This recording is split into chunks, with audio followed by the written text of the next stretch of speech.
Close up, whoa, whoa. Alright everyone, welcome to Video Game Battles. This is episode 7, and with me we have John returning to hopefully fight back and get his name into the tournament that we're going to be doing later. Looks like he died in a kitchen accident. I come close all the time. And we have Rooster, also known as Coked Up Canary. Say hello. I'm Batman. Oh shit, hold up. Damn it. My bad. Anyways, and then we have... Oh, that's my bad, probably, huh? Yeah, it was something on my end. Anyways, and we have Nick. Hey, I fucking the show already, yay. It's okay, it's okay. And then, being our fact checker for tonight, the lovely Rick. Keep your shit straight. Alright, hopefully everyone's doing good. Let's see, well, actually, we have a couple returners with John and Nick, but Rooster, do you want to introduce yourself and tell everybody what you do? As for me, I have a lot of hair. I'm weird. I'm eccentric. And, yeah, I do videos. Yes, and he has lovely videos. We'll post a couple in the links in the description. God damn, I'm tongue twisted today. Anyways, so let's just get this thing going, all right? My beard makes you nervous. Yeah, it does. It's just so lovely. All right, let's get this thing started. Let's start off a little bit mean, and let's go with most horrific video game movie. What is it? We have a lot to choose from, and most are pretty bad. So, of course, yeah. Let's start. Let's go with John. Go ahead. First. Well, the movie I decided to go with was the Super Mario Brothers live-action movie.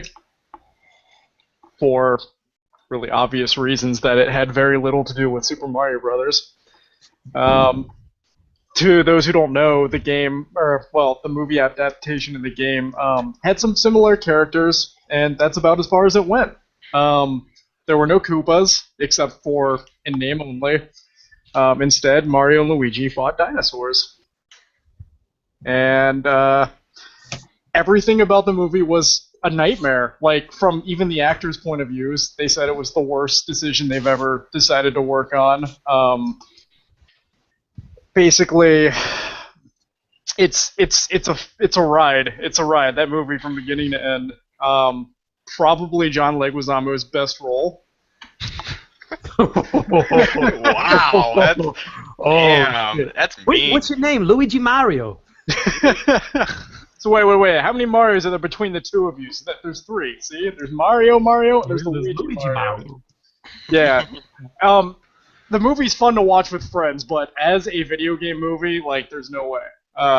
Like, for example, Goombas in the games, tiny little mushroom guys, adorable. Not in the movie. They're like 8-foot-tall giant, half dinosaur, half man monsters that have a very low intelligent level. It's hard to watch if you're an avid fan of Super Mario Brothers, but I remember the elevator scene. Yeah. I used to do that in elevators when I was little. Right. The reason it was so bad was that the whole direction process was given to a husband and wife team who were control freaks, and they actually never talked over the decisions that they made about the movie, so they just kind of ran with whatever they wanted. It went over budget. It was supposed to be a 5-week shoot, and ended up being 17. And honestly, like... It was supposed to be a 5-week shoot? Oh my Yeah. god, that's like a TV show. Yeah, seriously. And I'm really glad there was never a sequel. Yeah. All right. Luigi Mario. So Mario Brothers, pretty strong. Rooster, what are you going with? Oh, as far as what movie? Okay. Yeah. I think in the email, though, I said I was thinking about putting one, but one wouldn't be it. Mortal Kombat 1 was awesome. I mean, I was a kid, seeing that logo come up with the fire, it's just like, it's, oh my god, Mortal Kombat is a movie. But anything after that, I can't honestly pick a specific one. Even like Mortal Kombat Annihilation, let's go with that. I don't have as big of an explanation as he did as far as how I can back how the rest of them just weren't that good, or how this one in particular wasn't that good. But I just want to say that the awe factor, maybe it was just because, you know, you're a kid. It's easier to be fascinated as a kid, absorb things as a kid, be awed as a kid. But being that it's kind of like that sequelitis kind of thing going on, where it's like, okay, I've already seen, okay, more fighting stuff. Okay, number 3 comes around. Okay, more fighting stuff. So I want to say, just in general, just to encompass the Mortal Kombat movies after the first one, because the first one was killer. It really grabbed at what you loved as a kid from the console game and just put it on the screen. The music was awesome. I mean, the freaking soundtrack had Fear Factory. Okay, it was awesome. But just after that, maybe 2 was okay. But I think, what was it, the third one that had Jax, or was it the second one that had Jax, the boxer guy? If anyone, I don't know.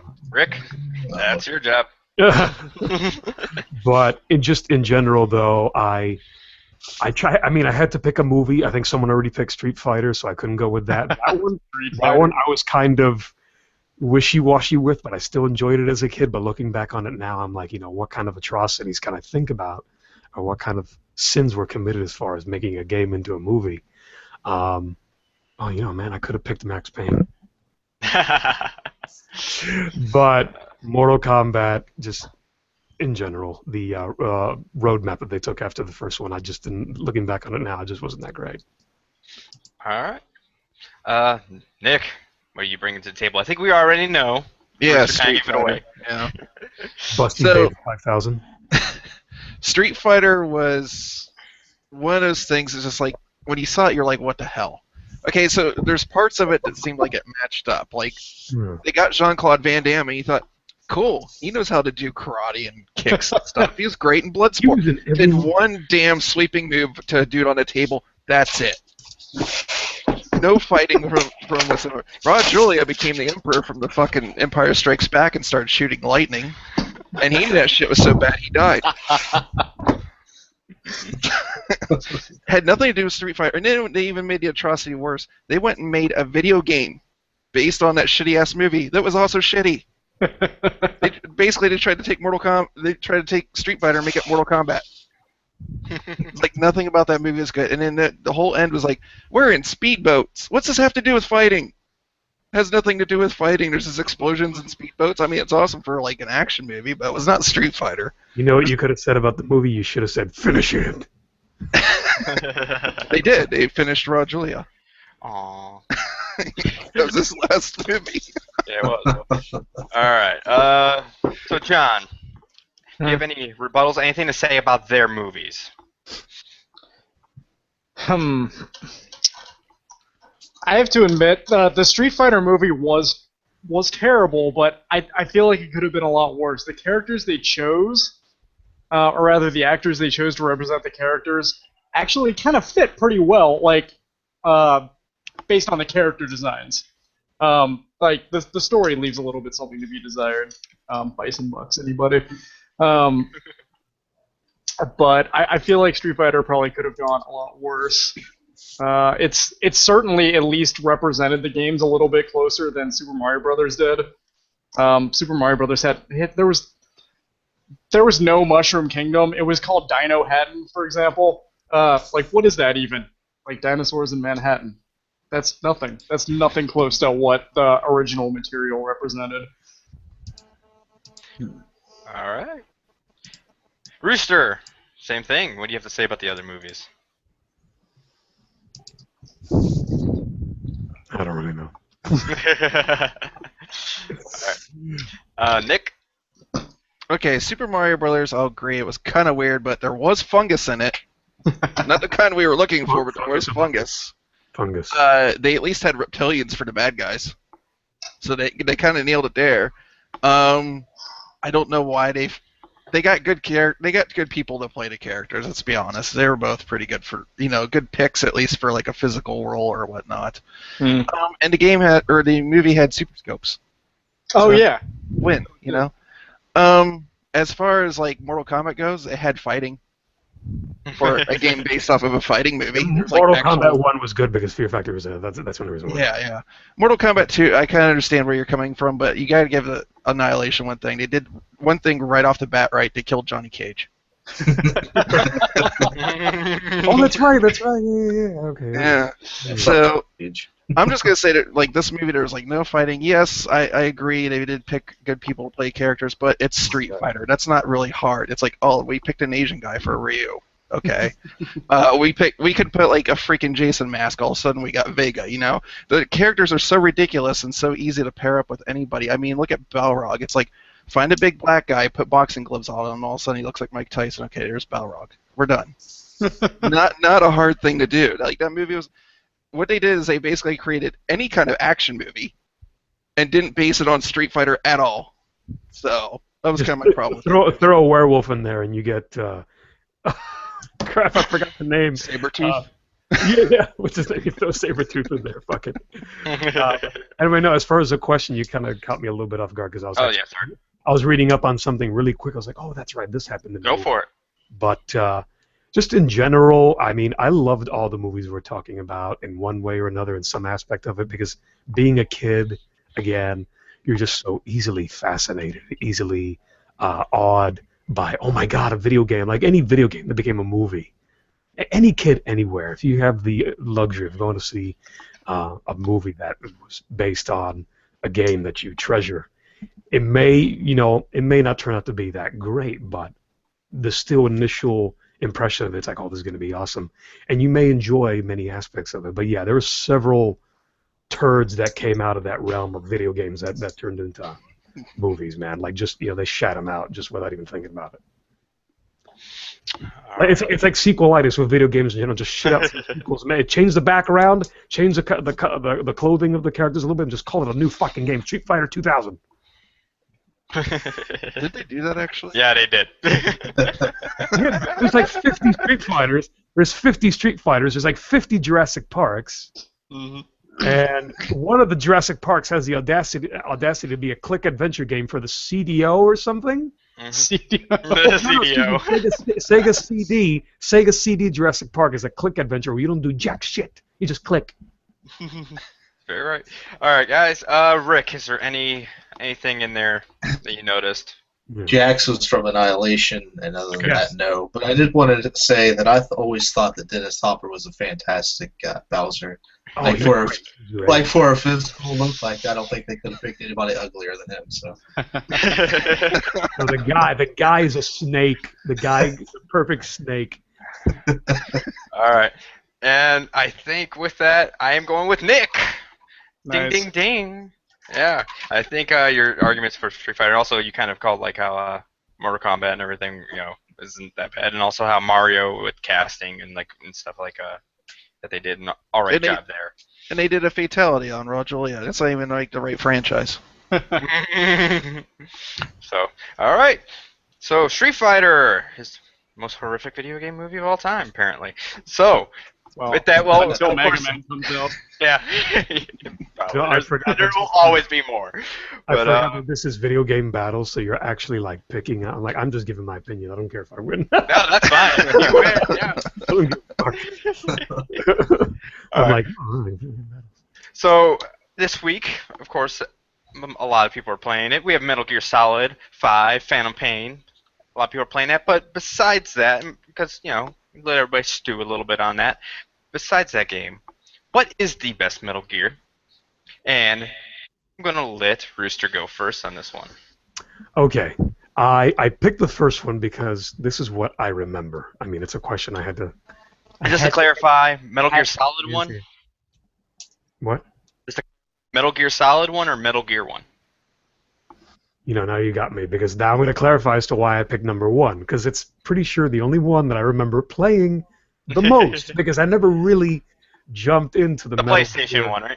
Yes, yeah, okay. Okay, just make sure. Okay. Exactly. Yeah, because I definitely played the first installment of that on that console. I remember I was at, I think, at my cousin's house. I had a PlayStation briefly, but because, and here's a little side story, PlayStation briefly because my brother got the N64 in '96, and because we always sibling rivalry, I never got to really use it. I was like, I want my own. My parents got me my own PlayStation. I was like, oh, I don't want this crap. I want N64. So eventually, I'm pretty sure we had 2 N64s in the freaking house because we always fought over it. So I briefly played Metal Gear presumably the first one on that console. PlayStation at a cousin's house, and I loved the whole covert aspect of it. Hiding behind walls, you see the line of sight of your enemies and whatnot, and just it was clever. I was like, oh man, I've never played something like this. This was awesome. So I was very enthralled and just enveloped in it. And did I ever really progress much in this? Or not really, but it was definitely something that stuck out to me enough. If anything, it probably would have made me wish I had stayed with the PlayStation. So I can play the damn thing more. But as far as the rest of the franchise, I mean, that's why I can just pick that. So that's my argument. It was definitely something new. It was something clever. Something definitely, revolutionary. Else it wouldn't have been the franchise that it's become. Okay. Nick, which one are you going with? So I'm going to say Metal Gear Solid 3. 4 reasons. Metal Gear went from, I think the first one Rooster was talking about was a little bit more grounded in reality. There were some like strange kind of things in there. Psycho Mantis, need to say more. But they kind of seem like they're trying to like make it a little bit more of like what you would see like in a typical like 90s or late 80s like action movie. Like they weren't trying to go too far off.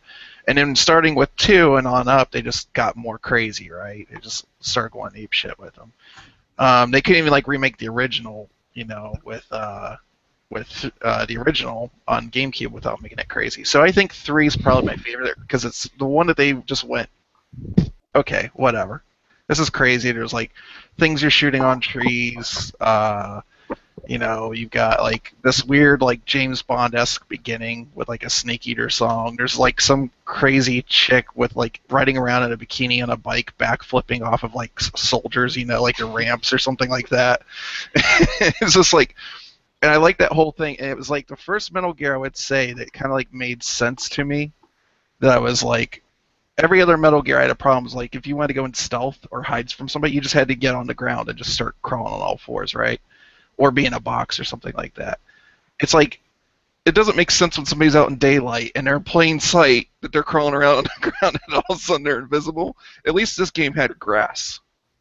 So it gave you a reason like why that might actually make sense. And I like the whole aspect of like you had to survive in a jungle. Like you had to go kill snakes and stuff and actually eat and feed yourself off the jungles to help sustain your life and whatnot. And then they had the super hardcore mode where like it was like almost impossible, but they kind of like wanted you to try to get through the game without ever getting detected or anything like that.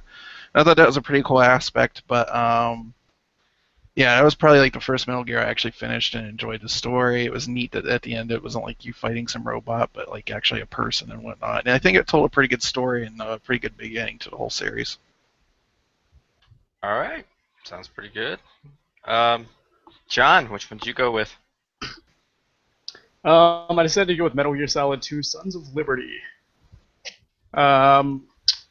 To be honest, it was one of the first ones during the golden age of PlayStation 2. The graphics represent that. They're beautiful.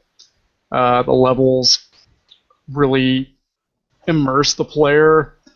Even little details like the sun looking into it, it kind of blinds you, which is pretty neat. You don't really get that too much in those older games like that.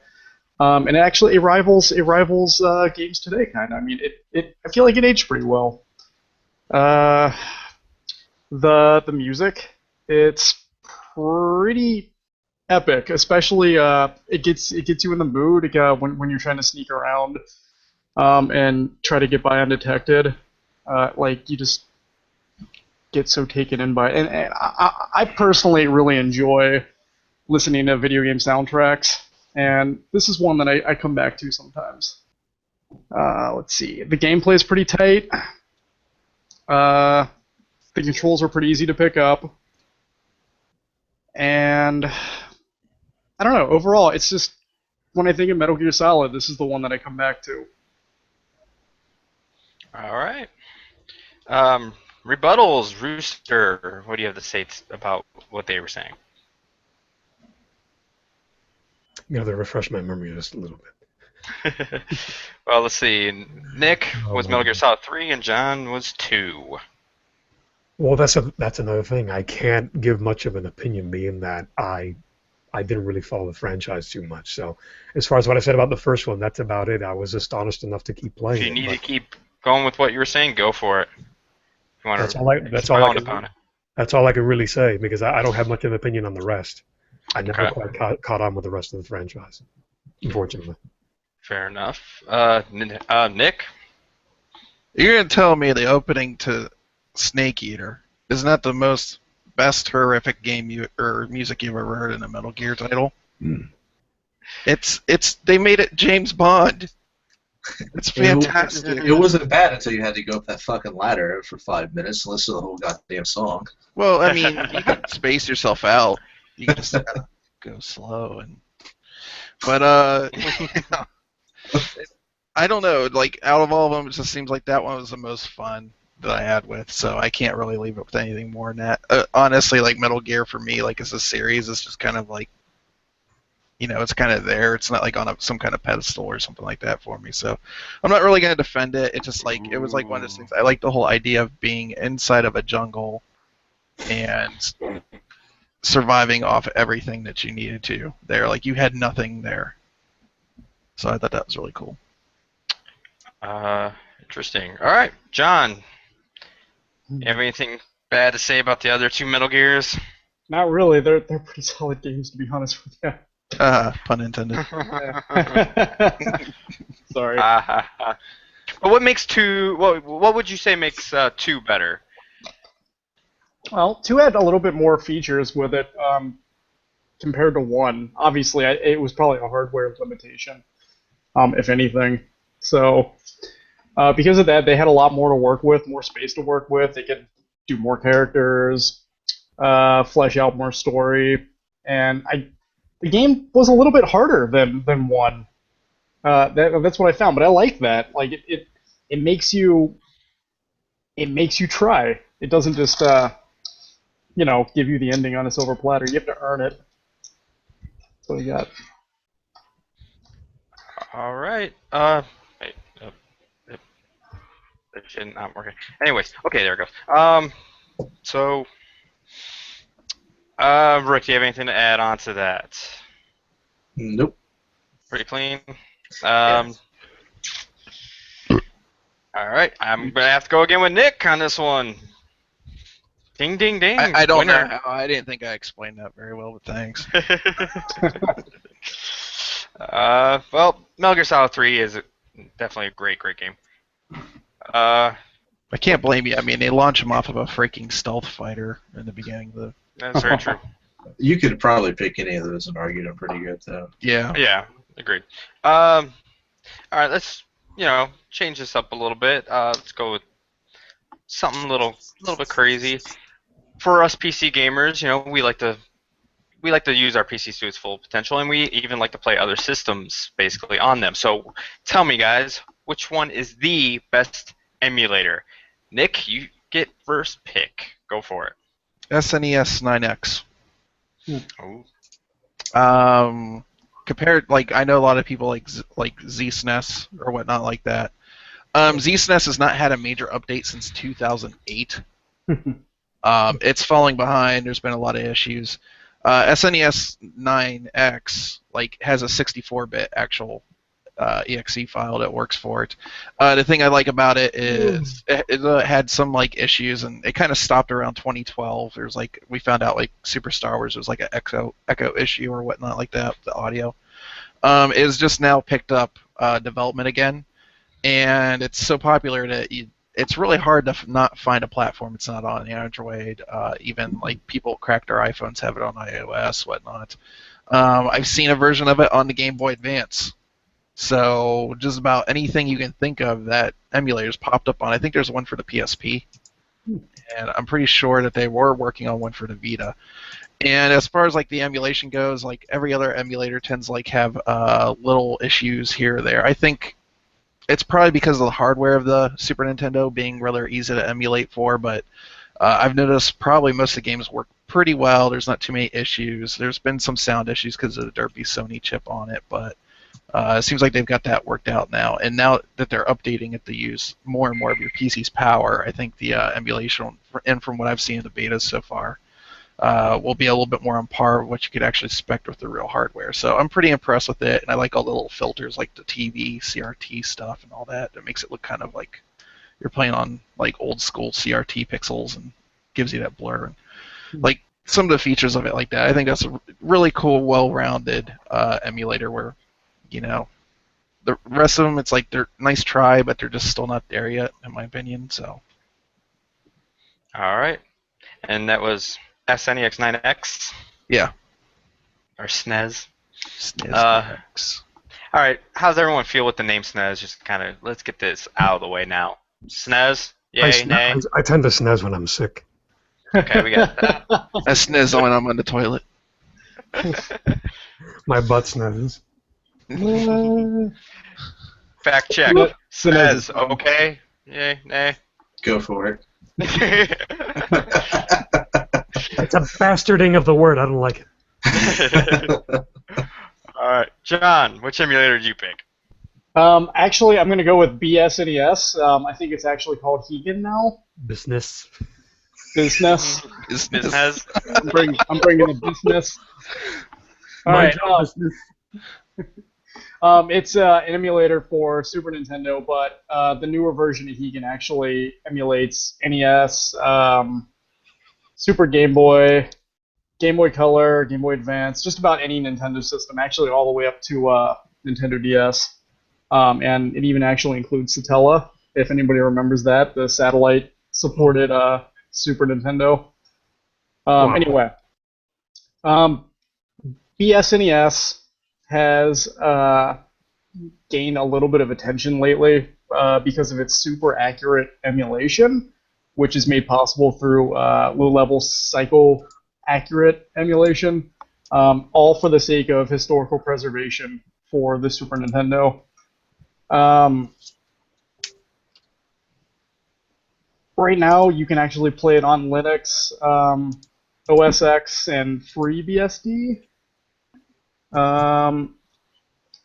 And it later got a custom license and was released, for general public use. Anyway, it can flawlessly run every commercial Super NES title ever released, which I think is major because not even ZSNES or SNES's, whatever we chose to go with that, can actually do that. Star Ocean comes to mind. It seems to crash a lot on those particular emulators, but it seems to run no problem on PSNES. I've always known Star Ocean to be kind of buggy on just about anything. Yeah, so that role won a couple points with me. Also, I'm also a big fan of filters. I like putting the NTSC filter on to make it look like that crappy box TV look that I love, because I'm all about authenticity when it comes to that. Yeah, so that's all I've got. That's the BSNES in a nutshell. In the words of Jeff Goldblum, and there it is. Chaos theory. Said in every single role he's ever played. That's when he's like trying to make a point. He's like, there you go. All right, Rooster, what'd you pick? What did I pick as far as emulator? Which one do you like? Again, I have to, I can only just give my opinion here, but I have worked with Project 64, JNES, and I think I did use SNES, but it's been a while because, as far as, I guess it's mostly my fault because I've never really gotten myself a damn controller to really use an emulator properly, I would say. But the ones that I've had the most fun with have to be Project 64 because a lot of games like Rush, things like that. A lot of the huge Rush franchise, I just loved those racing games. So I'll just have to say Project 64 for the simple fact that it was pretty easy for me to use on keyboard, and I've never really had an issue. Like the interface is fine, the controls and menus. I haven't really used it recently. So my argument falls apart there a little bit because, but as far as being a stable platform and working, and it's most games, maybe a few, maybe just had to simply do with my PC hardware, a few things. like games would run awkwardly. Like, you know how old computers would run a game faster if the CPU was actually clocked higher, things like that. Overclocking. It seemed like the game either ran slower, just beep, beep, beep, beep, beep, beep, super fast. I'm like, what the hell? Like, I haven't done anything. But just except for a few abnormalities like that, Project 64 was the one that did seem to work for me and did grasp me the most. I mean, JNES, sure, I played a few NES games, but it's so much better if I had a friggin' legit, USB controller to really enjoy those old NES games with, or else I'd definitely be giving that as my number one. Play me some Super Mario 3 all day, for the win. But yeah, Project 64. I'm gonna have to go with that. I mean, I can play Rush 2. Yeah, Rush 2 on that all damn day, definitely. All right. So, Nick, what do you have to say to all that? So to tear down Project 64 real quick. It's great, but the compatibility is really only on the major NES titles, like some of the little more kind of out there titles like Sin and Punishment or whatnot tend to have like issues, and that's still today not fixed. Because they suck. As far as BSNES or BNES, I understand that is a cool emulator. I know what people are talking about. That's been tried in other places too, where they try to do a full chipset emulation. Problem is it usually takes up a lot of power, and then you're introducing a lot more compatibility problems with games than you had before.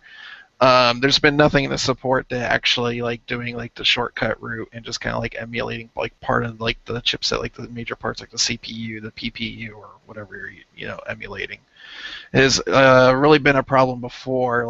There's been some issues like timing, some memory errors here and there, but nowhere near as derpy as full chipset emulations goes right now.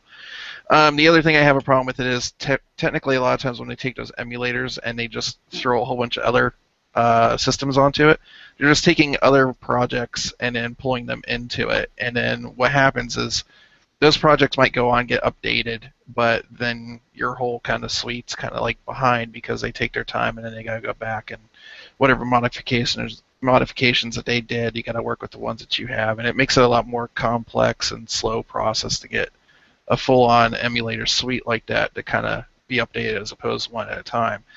I personally would just rather get an emulator from machine-to-machine basis than have to deal with that.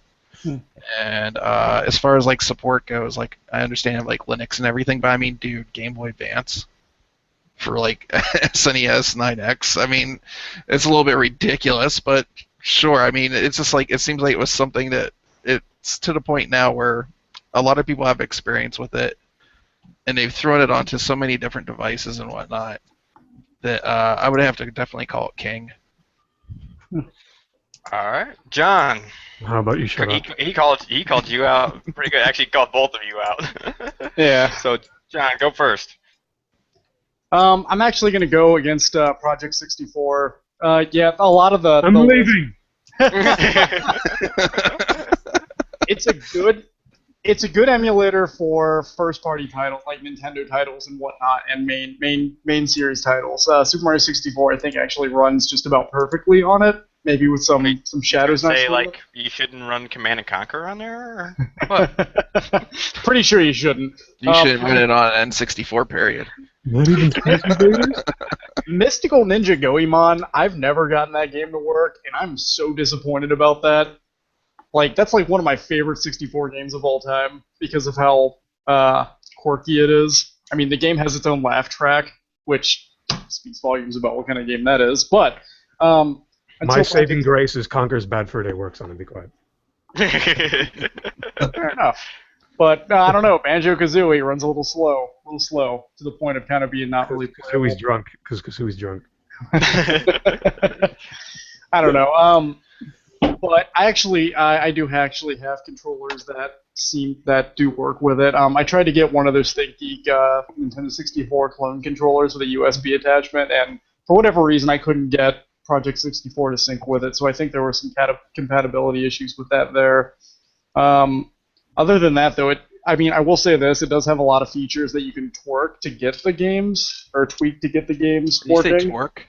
You have to work on the emulator. Go to sleep. Go to sleep. Go to sleep. It's okay. I didn't mean to slip. All right, that's what I got. All right. Anything about SNES 9X? I don't know. I was too busy playing Star Ocean on my emulator to. Actually, I'm pretty sure in a new beta that it does work. I got nothing. Rick, fact check that. Wish I tried it before. All right, Rooster. What's You up? got defend Project 64's honor. What you got? How about I'm just not gonna talk anymore. Oh. Aw. You guys are coming over later for Nintendo. All right. Well. All right. John. John and Nick. I am really stuck between you two because you both called each other out decently well. Best emulator ever. Rick, anything yet? I'm trying to find this something. I want solid. something to emulate my hate for you all. I'm trying to find something solid for the Star Ocean, but I'm not really seeing. Okay. Anything, so. All right. Just going based off of that, just because of time and everything, I'm gonna go with John on that one. What? I think he dropped the bomb on Star Ocean. Also, the fact that it just runs so much stuff, and it seems to be pretty solid. SNES 9X is a really great emulator as well, and so is Project 64. Let's be honest, with the 64, you're only playing those games that work on it anyways.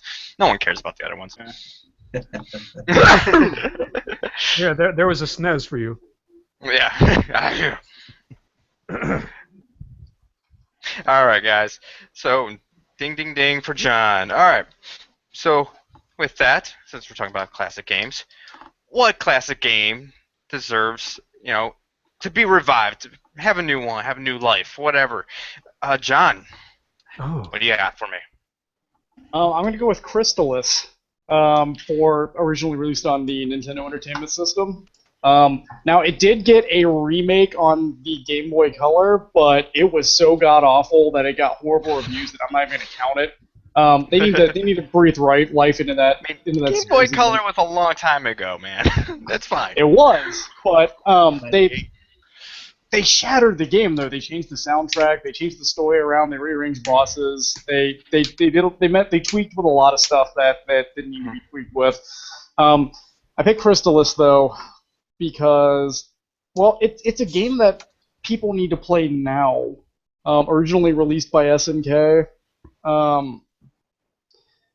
It's a really solid action RPG that I feel like would do really well on new generation systems. The graphics back in the day for Nintendo were already top notch. We didn't have stuff like that. Mario just moved left and right, but this had 8-way scrolling, which is pretty intense. People actually died. That didn't usually happen back in the day for Nintendo games. Everybody usually just either was knocked out or went to sleep or mysteriously got better off screen. All right, quick question, just because I only vaguely know it. Explain really quickly what Crystalis is. Basically, let's see. Give me like 3 sentences. Okay, top-down perspective game like Zelda. You use your sword. It's very close to Zelda, but you can also equip armor, swords, and shields. So it was kind of like a step ahead of Legend of Zelda. Okay. And you basically scour the world, help people out, and get to the bottom as to what your destiny is and what you need to do to help the world. It takes place in a post-apocalyptic nuclear Earth setting. Okay. Yeah. Pretty good. Strong music. Guys, really quick, can you keep me for last? I'm gonna get a cup of water. Oh, that's fine. Yeah. So basically, it controls like Zelda, but it plays like Final Fantasy. Sorta. It plays closer to Zelda than Final Fantasy. It's more action RPG oriented. All right. Cool. One question: Why should we bring it back? What is the main reason?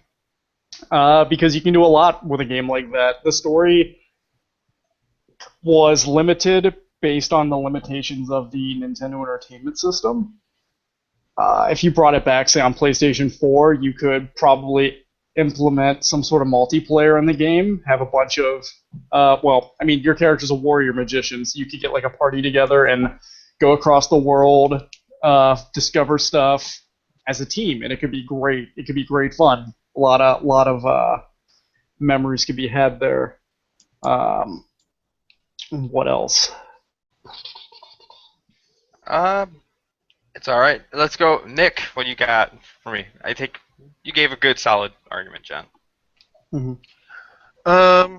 I feel like I realize that this has been out, but Ninja Gaiden, specifically NES Ninja Gaiden, I would like to see a re-release, or not a re-release, but a remake of it with like all new levels and stuff to the style of the original NES. Obviously better graphics or whatnot.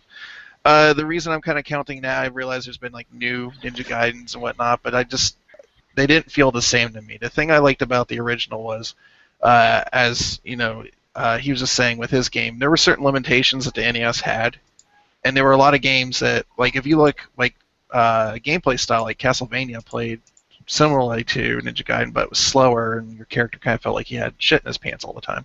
The control in Ninja Gaiden was just like crap tons better, a lot more fluid. The memory limitations, it was more about memorization in a weird way, but when you got really good at it, you really did feel like a ninja. It's like, oh, there's a guy here.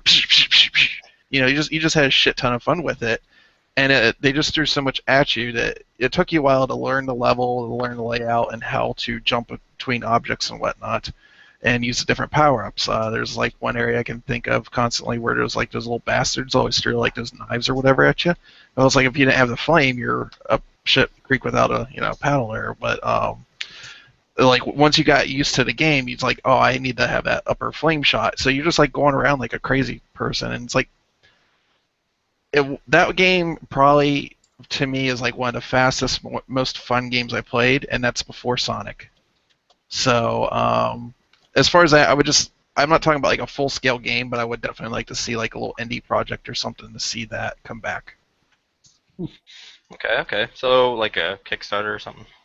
Well, not necessarily Kickstarter, version. just like a smaller indie version or, smaller downloadable version of the game. Okay. And just in case anybody's like wondering, like I cut people short because I try to keep the time down. All right, I had a couple people ask me about that. So also, as Rooster back from getting water. Maybe? No? Maybe. Let's see here. Maybe right, we were too hard on Project 64. Aw. No, we weren't. Speaking of Ninja Gaiden, though, nobody is good at that game. There's no way. Those birds are horrible. I can get through the first one without getting hit. Yeah, right. I've played it that much. Better do a Let's Play to be sure. Yeah, we're going to need to fact check that later. Rick, by the way, did you find anything on the Star Ocean? Still nothing really. I mean, because most of the stuff I'm going through is through the forums and stuff, so I've never really seen anything. No, I have returned. There you are. So, Rooster, we had Chrysalis with John and Ninja Gaiden in the old style, the NES style. So, what classic game do you think deserves a revival? Okay, one thing I realized when you actually brought up this question is that I actually misunderstood the original question. I thought it said needs to be reviewed, not revived, because I was reading it in the far. Okay. But okay, no big deal. I'll still try my best here. One game, and thanks to my dad, I actually want to eventually do a live stream eventually when I play the game again with him, and this because he kind of brought it to my attention as a kid. If it hadn't been for him, I probably wouldn't have just gotten that much more into PC gaming. But long story short, the game I'm talking about is the Journeyman Project. There was a trilogy. There was, I think, Journeyman Project, Buried in Time, and then Legacy of Time. But overall, I think it'd be nice to see the franchise brought back and just just one game, just you know, brought to modern times with modern technology, maybe even like Unreal Engine 4. That'd be crazy. But for those that don't know, the Journeyman Project is kind of a click adventure kind of game, sort of. I mean, you do click, but you can use your arrow keys and whatnot. You're kind of you're an agent, part of a sort of secret, you know, organization that kind of enforces time travel or the use of time travel. And for those that use it nefariously and whatnot, they go back and fix, you know, basically fix the atrocities that have been done in the past or the future or whatever, try to keep time from just being screwed around with. And growing up as a kid in Windows 95, even Windows 3.1 more than likely, being that was one of the earliest PC games that I remember playing, it's just been a huge part of my life, and I would love to see that I mean, maybe the idea is obviously kind of overused, like in movies and many other games, the whole idea of time travel and whatnot, but still that it's an early game and that it was probably one of the early adopters of such an idea, at least game-wise maybe. I mean, sure, 90s, early 90s, 80s, there's plenty of time travel stuff already done in movies, but as far as games are concerned, I'd love to see that brought back, just in general. It was a very intuitive game, very fun, very puzzle-oriented. The graphics at the time were astronomical. It was great. You can see a lot of live action, just moving JPEGs. Basically, is what I think they would be. But you just didn't quite see that up until maybe more mid-90s and later on. And just the way it was. The reception, I think, was more of a cult classic, I think, because not many people I know about it. I think, though, Sel, I think you know about Journeyman Project, right? Mm-hmm. Okay. And I remember finding the trilogy as a kid at Babbage's or something, and I just went nuts. I was like, oh my god, Mom, Dad, get me this! Ah!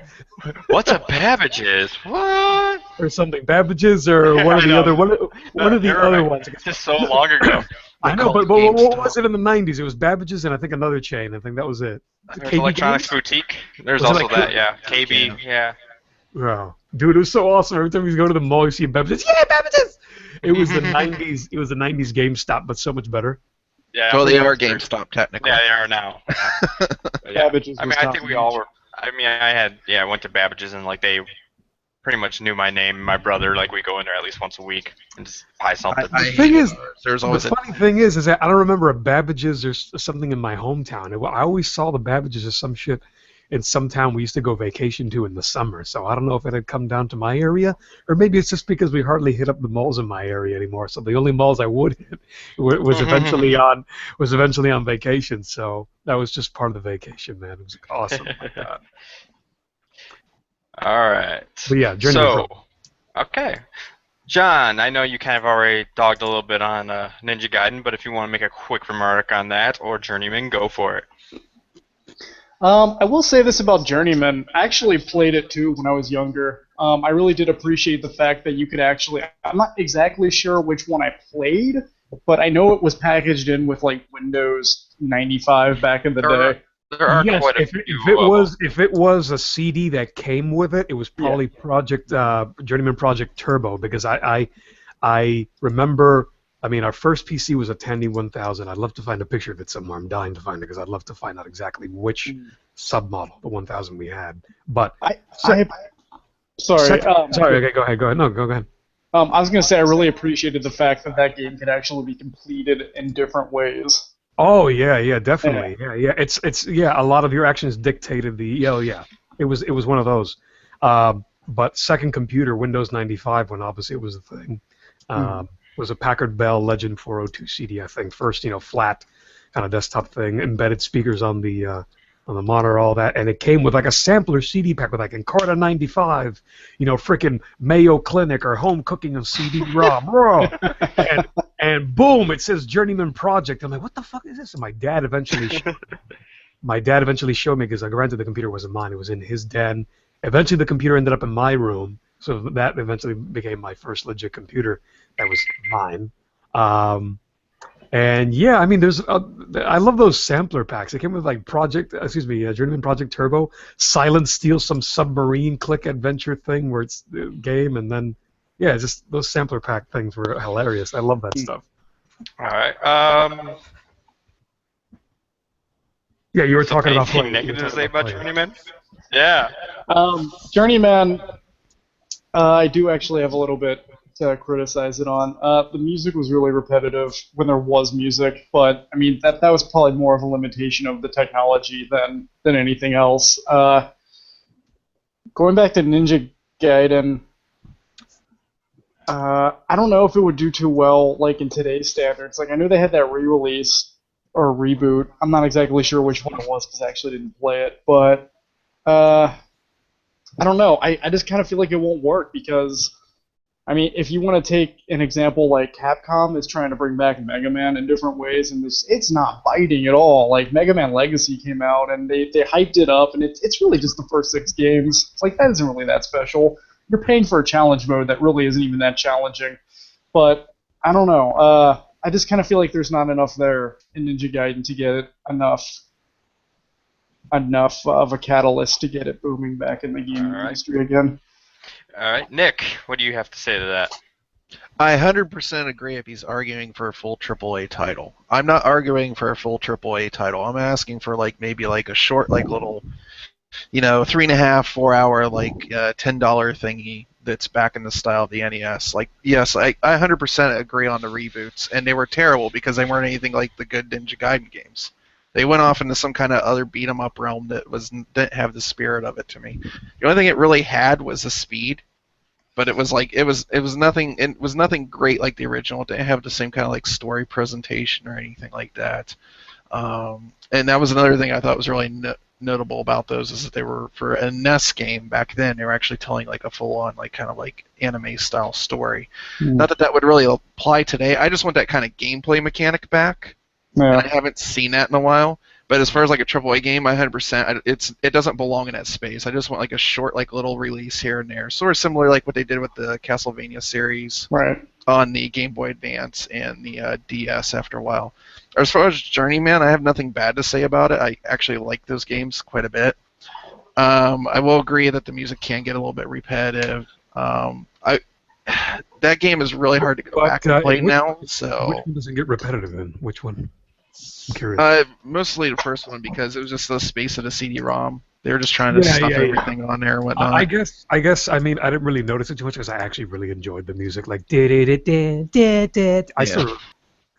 But I like those kind of games. They brought Tex Murphy back last year as like a full-on. You were like, telling release. me about that. That's right. I never got into that because we did have a discussion about Journeyman Project, and I don't remember the game. And I loved what was it? Blade Runner, the old Westwood one on the PC. It was like one of my favorite games. Like one of the fastest ones I ever beat too. I remember sitting down a weekend and beating it. But it's kind of a niche title. I feel like out of all of them, like Ninja Gaiden's like probably the most recognizable and do the best. So, if you're talking about like a return on investment, I don't know about those other two. What would you guys though say to because I mean, yeah, once I crossed my mind, I'm like, damn, if I knew what the hell I was doing, I would certainly take upon the challenge and maybe try to get the rights to it. But Journeyman Project redone in Unreal Engine 4. A brand new installment of that for today, Unreal Engine 4. Journeyman Project, that'd be crazy. All right. Rooster, anything to say about the other two? Why is yours better? Not enough to really make an argument, no. I really don't, man. No. All right. Rick, you have anything to add to this? This is something interesting. The Journeyman Project Pegasus Prime is actually greenlit on Steam right now. So wait, what is that? Greenlit? Yeah, Journeyman Project Pegasus Prime is greenlit on Steam at the moment. Is that the old one just to be ported in? Yeah. Yes, okay. It is. Oh, yeah, I was going to say that's an old one. There's a few of the games on GOG, good old games, but the first one, I think, like Project Turbo, was just never ported over to anything else. I think it was just the difficulty of it being that it was so much older, I guess, on the operating systems that it was made for. Everything later on was, I think, post Windows 98 and whatnot. I don't know. Maybe I'm wrong. Okay. All right. I'm going to go through each one of you and give me a quick sentence or two why your game would be good now bringing it back. So, John, you go first. Oh my god. Okay, hold on. I got this. My game would be good because of the in-depth story and the potential for exploration in a game world. Okay. Nick? For what it was, it accomplished it. It's the speed with the item use combined. It takes that mastery to get that game down, and once you do, you really do feel like a badass ninja. Okay, and Rooster for Journeyman, give me your quick pitch. The story, the immersion factor, if that game was brought back today, just the puzzles, challenging yourself, and hopefully non-repetitive music. Yeah. All right, and I think I've made a decision. I'm going with Rooster on this one for Journeyman. Woo! Because, this is just a pity victory because I haven't won anything yet. Okay, the main reasons, and I will tell you just so everyone knows. All right, so John, he made good arguments for Chrysalis, but actually both him and Nick, I think, kind of helped you more because they just didn't say too many bad things about them, where they were kind of hitting at each other more, and also I think you were just talking about how you were new, you specified like Unreal Engine 4 and some stuff, so you kind of went a little bit into that, and you described a lot of what Journeyman was. Anyways, where Ninja Gaiden, Nick, you did a good job, and I almost picked you, but I think with you guys helping, I think Rooster gets that with Journeyman. I want Journeyman to be like Tesla Effect. Because that game is so damn good. I have to say, though, if you liked Ninja Gaiden as much as you do, you might want to give Azure Striker Gunvolt a go. It's actually pretty good and kind of has that feel that you might be looking for. All right, so with that, out of a lot of old games, we have a lot of old games that always added like a sidekick for some reason. I don't know why, but which one was the worst sidekick? And I'm going to give this to Nick first. Luigi. Go for it. Luigi. Why Luigi? What did I even... Luigi! Well, I mean, look at his origin. It's like we needed a two-player mode for Mario. So let's make him a different color and then put him on the screen. And then it's like, we need diversity in Super Mario Brothers 2. Like, Luigi's like little flutter kick thing he does wasn't even his own. It was taken from Doki Doki Panic. Yeah. I remember. I knew exactly what the hell you meant. Yeah. Yeah, I think we all were like, what kind of sissy little jumpy thing is that, man? It wasn't even a thing that was like specifically his. It was taken off of a character that they repasted from Doki Doki Panic or whatnot. And then yeah, it's just like he's always like, when you look at like games like Mario Brothers, what was it, Super Mario Land 3 3D, the one on the 3DS that came out. It's like half the game he's in prison. He's the most useless character. He always needs to be rescued. And then they always put him like in the Game Plus mode. It's like, oh, you can play as Luigi now. Oh, thanks. He's a shittier character. You can't jump correct. Thank you. Appreciate it. Like the only reason it's harder is because the character controls like crap.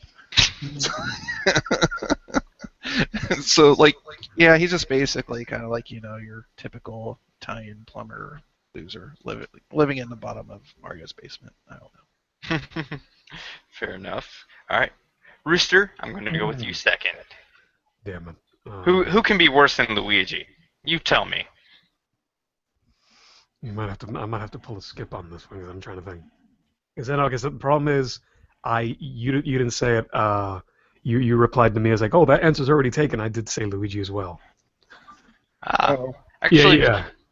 I did. I think you missed it. Crap. I'm gonna have to think of another one. You guys have to skip me for right now. Okay, fair enough. John. I'm gonna go with Daxter from the Jak and Daxter series. He doesn't do anything to contribute to the proceedings for getting through at least the original trilogy. If anything, he actually just talk to you when you die. And though it's hilarious, it really doesn't help out with anything at all. So yeah, that's what I've got. He's I don't know, for those who don't know who Daxter is, he's Jax from the Jak and Daxter series' best friend who fell into a puddle of stuff and became like a ferret, otter type thing. So, yeah, he just rides around on the shoulders and doesn't really help out in any way, shape, and form. For anybody who's on the Twitch feed right now, this is Daxter. He's this little fuzzball of whatever the hell that is. Nice. Rick, what is he actually classified as, do you know? Otzel, I believe. An Otzel? Yeah. That sounds right. It's been a while since I played those games. Annoying ferret. Okay, what's the Twitch link? I don't know we were live on the multi-stream. Twitch would be twitch.tv, of course, /Lemon Merchant. We also have the YouTube going right now as well. What's the Twitch again? Lemon Merchant. Lemon Merchant? Yeah. Okay. It's that simple. Or complicated, depending on how you look at it. I don't come to you for my lemons. They're only okay, I'll be honest with you. You better not sell me a lemon. Alright, so Daxter, well, give me a quick example in game. Why is he annoying?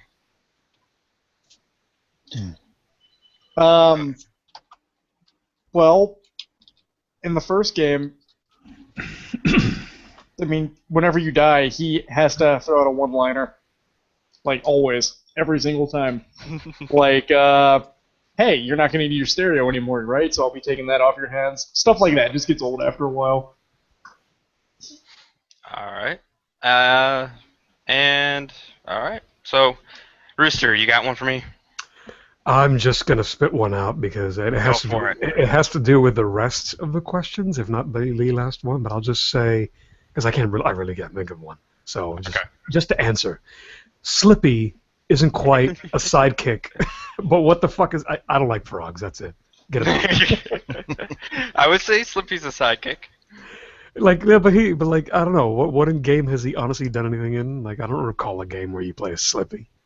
He's just kind of there. I mean, arguably he builds the sub in StarFox 64, but everybody just kind of makes fun of him for doing that. So. No. But yeah, that's about it. It's kind of like, okay, he's just there. He's like a comic relief, maybe. If anything, that's it. All right. Is there anything specifically what makes him annoying? His face. That you would say. His face. Like, I wish I could like imitate his face because it's just like a blank stare. And I know, it really is. Maybe wait. The first game was I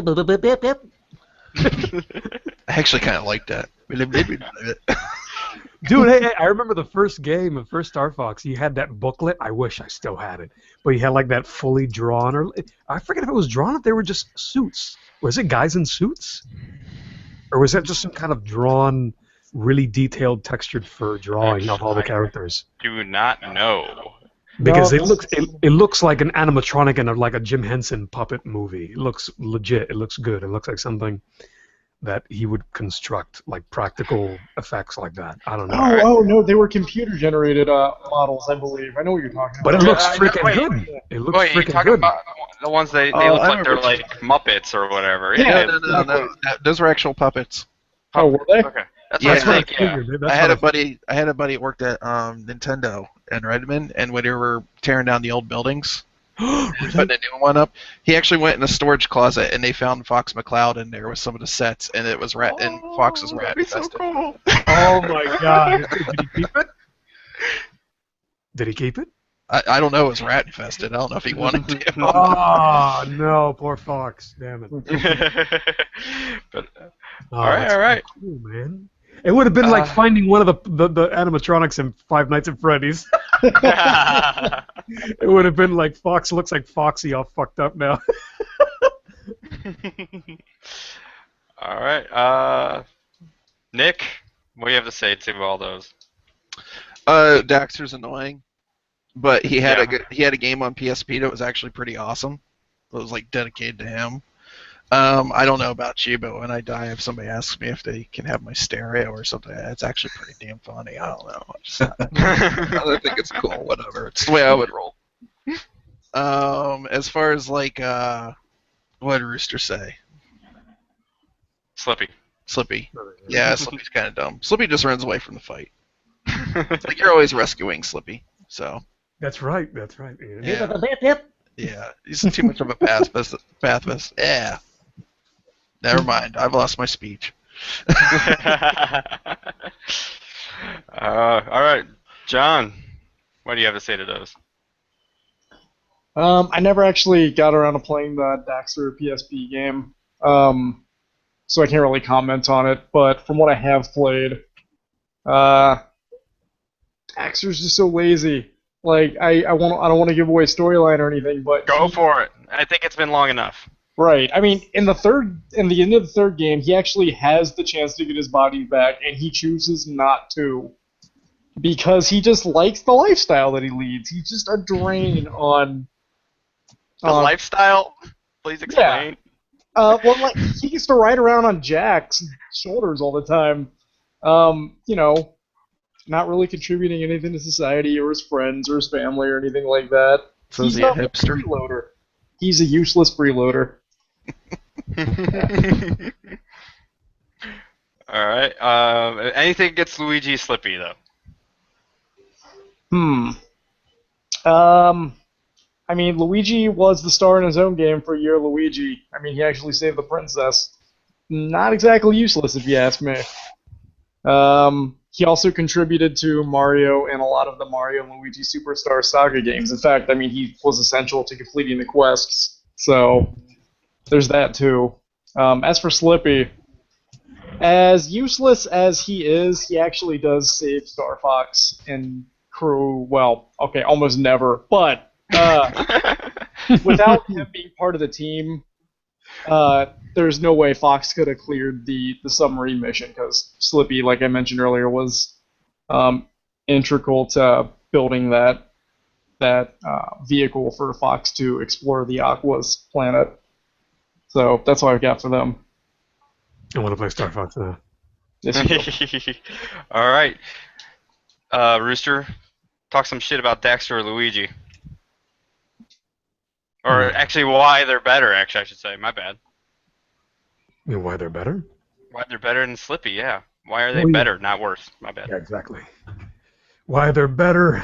I presume Luigi knows how to make a bowl of red gravy pretty good. That makes him better. He's Italian. He's Italian. There's this spicy meatball. Maybe he can do that. And Daxter, I don't know, he just has a better name than Slippy. That's my argument. Okay.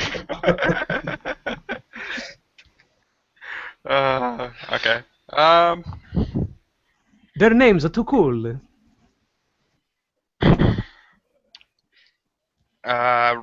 Rick, you got anything for me? Well, for John's argument about Luigi saving the princess, she gets caught so many fucking times. At some point, he has to do something right. That's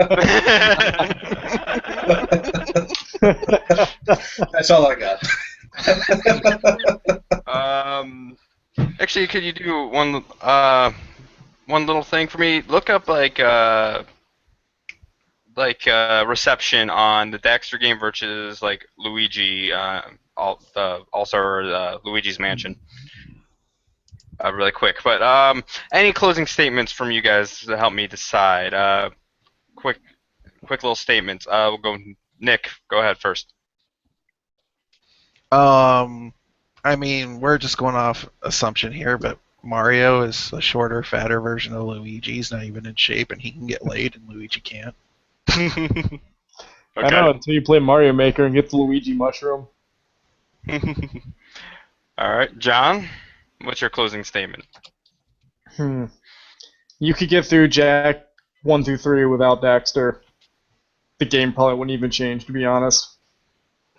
That's all I've got. All right, and Rooster, any last statements for Slippy? Well, Luigi makes a killer chicken parmesan. Slippy can't. All right, consensus, Rick? I wasn't able. I wasn't quick enough, I should say, to find like how many unit stacks are actually sold and stuff. But reception-wise, from critics, it was very high. Most of them gave it a 9.5. For which Luigi's one? Sorry. Daxter? For Daxter, yeah. Okay. For Luigi's Mansion, it said that it is the 5th best selling Nintendo GameCube game in the United States, but it was actually really that's not hard. I know. But it didn't really sell that well at all in Japan. It was only like 348,000. But the reception was positive reviews and stuff. So. Okay. I am gonna go with. I think I'm gonna go with Slippy on this one, just because you guys talked shit about Slippy being crappy, and everyone inadvertently just went. Yeah. Read how shitty he is. And it kind of helped because both of you were like saying good things about Luigi and Daxter, and I was like, okay, but no one really talked too much shit about. I mean, they talked more shit, I should say, about Slippy. So you're just like, nah, he's worthless. He is a shitty character. That was a Hail Mary frickin' answer. I didn't even have one, so I just picked it. Which that would actually bring us a tie between Nick and Rooster, and oh my God, John, if you get this one, you would tie it up, a 3-way tie. So here might be possibly the last question. Okay, and all these are kind of sidekicks, and one of them we've already mentioned. Duck Hunt, ClapTrap, and Slippy walk into a bar. They get into a fight.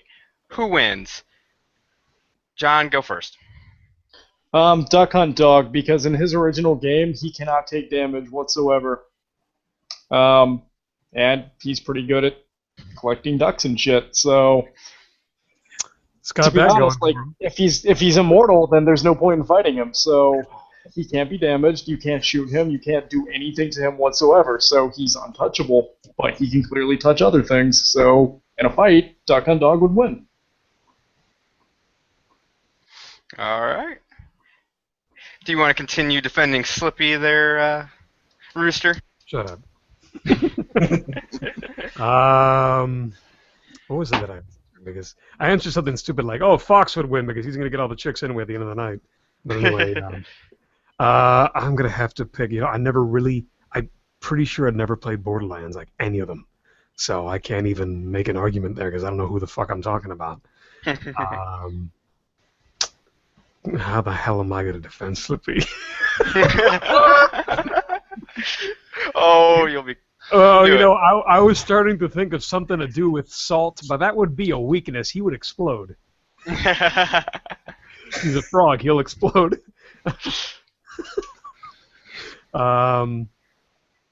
You know what? Screw it. I'm going to go with that. I'm going to say he's going to come out winning because he's going to be busy mystifying everyone by pouring salt on his hand. Look, watch it boil. Look. So they're going to be so mystified and astonished by, oh, dude, that's so cool. They're not going to want to fight him. So there you go.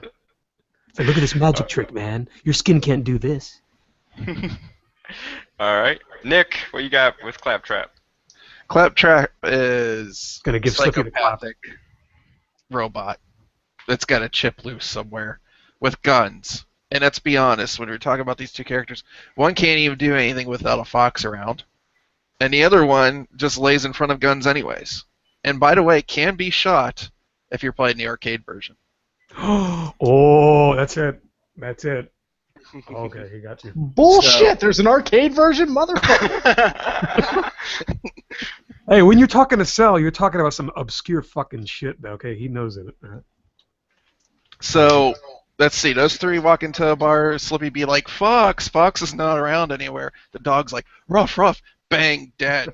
Okay, and he's just sitting there going, "All my minions." End of argument. I don't even know why we're talking about Wait a minute. If Slippy has salt doing that little magic trick, like, look at my skin boil. He's a robot. No, but if he has the salt, he's like, look at my skin. It kind of hurts, but it's cool, right? But if he pours salt on the robot, that's going to rust out his joints. In time. Slippy puts like, look at Slippy it's like you're. Like, all of a sudden you made Slippy into, like, he's like, I need to cut myself so I can feel. something. No. Slippy's there astonishing everyone, distracting them from the fight. I was like totally staying out of harm's way. It's like, look, this is really cool. But over time, the robot's gonna die anyway because his joints are gonna rust. It's kind of like salt on the roads. The undercarriage of your car slowly rusts and falls apart. Yeah. Rick, will you check the arcade version of Duck Hunt? Just to make sure Nick's not bullshitting. Alright. John, what do you have to say to that?